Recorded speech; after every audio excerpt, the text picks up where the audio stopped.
And welcome to Super Mario Land here on Rosecard Let's Play. Yeah, I got a copy of the game. Used to have this game when I was a kid, and I also have it on my 3DS. So I thought, you know what? Let's just play this on this channel, just for the hell of it. So let's just do that. And hitting start. Oh, no. Alright. And boys and girls, gather around the screen. Then here's a little history lesson for you. When the Nintendo Game Boy was released in 1989, this was the launch title for it. Because, well, it's Mario, and everybody loves Mario. But this was not created with Shigeru Miyamoto. In fact, it was just the creator of the Game Boy who decided to go and take on this project. I think it was. I have to go ahead and just do a little bit of research about that, and all information will be down below. But this game here, it is Super Mario, but it's just a little different from what we were used to. So, yeah. And remember the Game Boy used to be very, very difficult to watch this game play because it was so blurry. And thank goodness, many years later when they revised the Game Boy as Game Boy Pocket and then Game Boy Color and all that, they tightened up the visuals so it wasn't very smeared. It was pretty crisp. So, yeah. Yeah, so it is a great game. I love it immensely. Whoa! Okay, that was not a smart thing. So, I can't even tell if these are supposed to be Goombas or not, but yeah. The way the game was drawn, these characters, the bad guys were a little different. The Goombas, well, they kind of look like Goombas, although they, yeah. Very, very small. Whoa, coins. I gotta have coins. You gotta have coins. Alright, and get these coins here. That, and jump up. Yeah. And to beat the level, to complete it, yeah, obviously, you have two doorways. Just go to the bottom one. It just goes right into the next level. Go to the top. It comes to a nice little bonus game. And I got myself an extra guy. Woohoo! That's something else too. Those, I don't know if they're supposed to be Koopa Troopas or whatnot, but really, it's interesting when you just stomp on them, they just blow up instead of just staying inside their shell until you either kick them or whatnot. It's just a weird game, but it's still fun. And I used to play when I had my Game Boy. And let's see, I'm trying to remember, when did I get it? I got it the following year. I got it in 1990. Because I got it the same year I got Super Mario Bros. 3 when that came out. So that's pretty cool. But yeah, I used to play this game. I don't know how many batteries I went through, but it went through quite a lot. Whoops. Alright, got the flower, so don't need. I didn't get anything out of that game. But yeah, it's just weird. This game does not take place in the Mushroom Kingdom. It takes place in just a different place. It's strange, and that most likely would explain why all the enemies are, well, a majority of the enemies are different. Like that right there. Now, I would like to see, oh, I can never get up there. I would like to see why they did it a little differently. Why this game was designed the way it was. Why they couldn't just at least create a special Super Mario Brothers game for this and not just put Mario in a different setting. It just didn't make any sense. But regardless, it's still an awesome game. And it's still pretty damn easy. This game will... Oh, there's the first boss. The game will take about 40 minutes to beat, so... if I do end up splitting this series up, it'll probably just be like just 2 quick episodes and that's it. Because, as you can see, we're just flying through this. Oh, yeah. Thank you, Mario. Oh, Daisy. Yep. This is the very first time, if I do remember, that Daisy was in any Nintendo game. Excuse me, I had a burp. Damn it, I was trying to get 3 lives. This is the best song in the whole soundtrack right here. Anybody who's played this game will tell you, yeah, this... Oh, fuck. Don't do that. Well, they will tell you that, yeah, this is the greatest soundtrack, or the greatest song of the whole game. Because really, there's about... I'm trying to think. Only just a handful of songs that are used in this.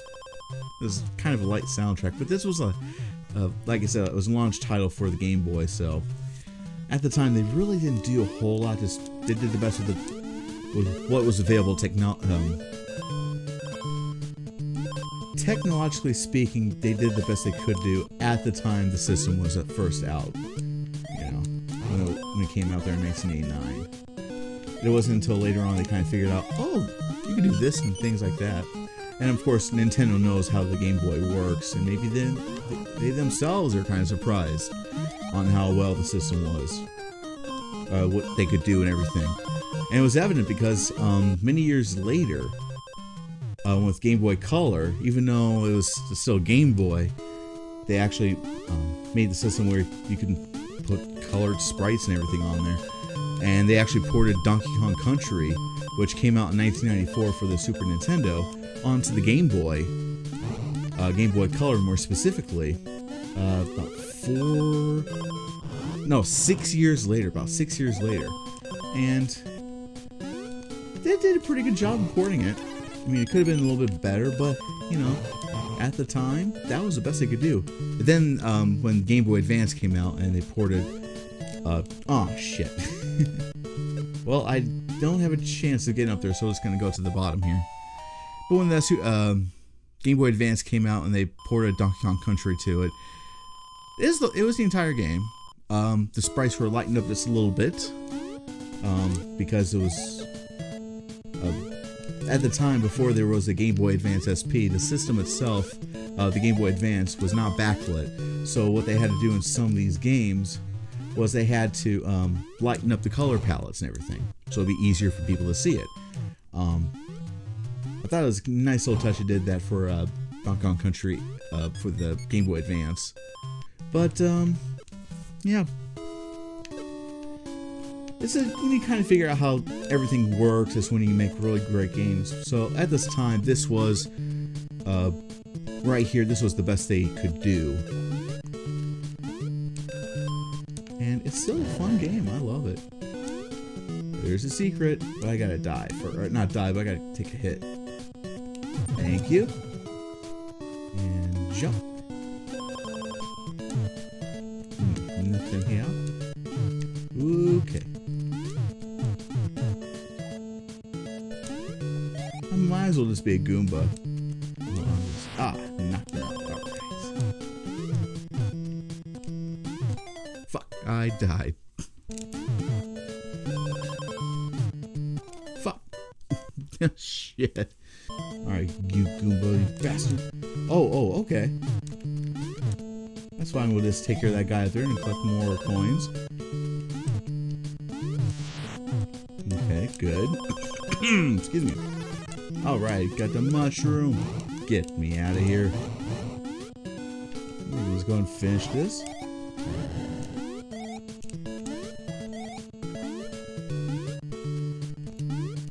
Just gotta be careful.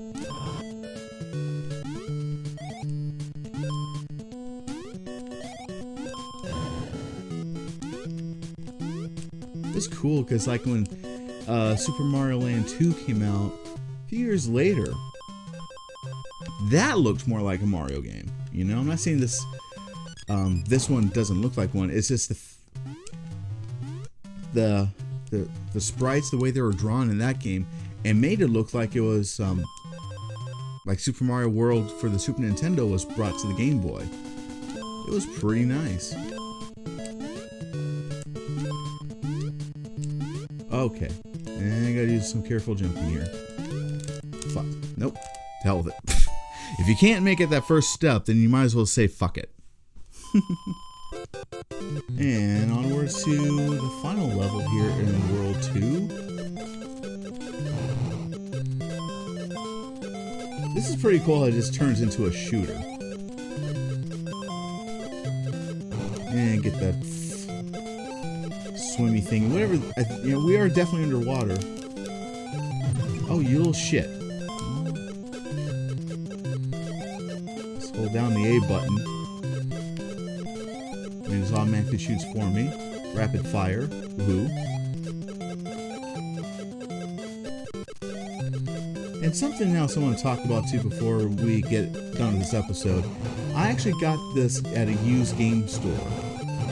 And it kind of irritates me that, I mean, I got it for cheap, which is fine by me, because this game is easily accessible.